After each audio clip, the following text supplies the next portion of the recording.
Mali hapa. Tuzo ya rais wa CAF kwa rais wa Jamhuri ya Muungano wa Tanzania, Dr. Samia Suluhu Hassan. Labda ngoja nisome. CAF President's Outstanding Achievement Award 2025. Her Excellency President Samia Suluhu Hassan. Mali hapa.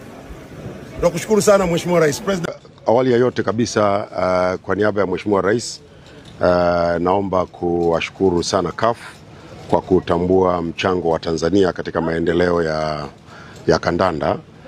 Wametoa tuzo hii sio kwamba wametoa ili mradi wametoa kwa sababu kuna kazi imefanywa na serikali, na ndio maana wanatambua jitihada zinazofanywa na Mheshimiwa Rais Dr. Samia Suluhu Hassan katika maendeleo ya kandanda, kuanzia kujenga miundombinu, program za maendeleo ya michezo na mambo mengine mengi ambayo yanakuja, lakini zaidi kwa kuwa wenyeji wenye mafanikio katika mashindano ya CHAN na maandalizi mazuri yanayoendelea ya mashindano ya AFCON.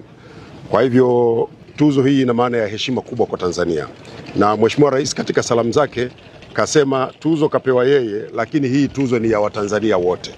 Kwa hiyo Watanzania wote kwa niaba ya Mheshimiwa Rais nawapongeza sana kwa kupata mafanikio makubwa kwenye michezo yanayotokana na namna ambavyo mnashirikiana na serikali katika kuhakikisha michezo inakuwa inasonga mbele, na sasa tunaanza kutambulika kimataifa.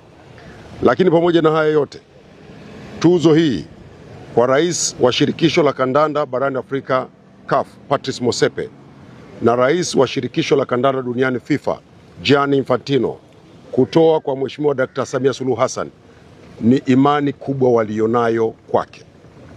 Na hata wakati napokea, Infantino ananiambia peleka salamu kwa Mheshimiwa Rais, mwambie tunamuunga mkono, tunashukuru sana kwa namna ambavyo anaunga mkono michezo. Na Patrice Motsepe wenyewe wote mmemsikia alivyosema.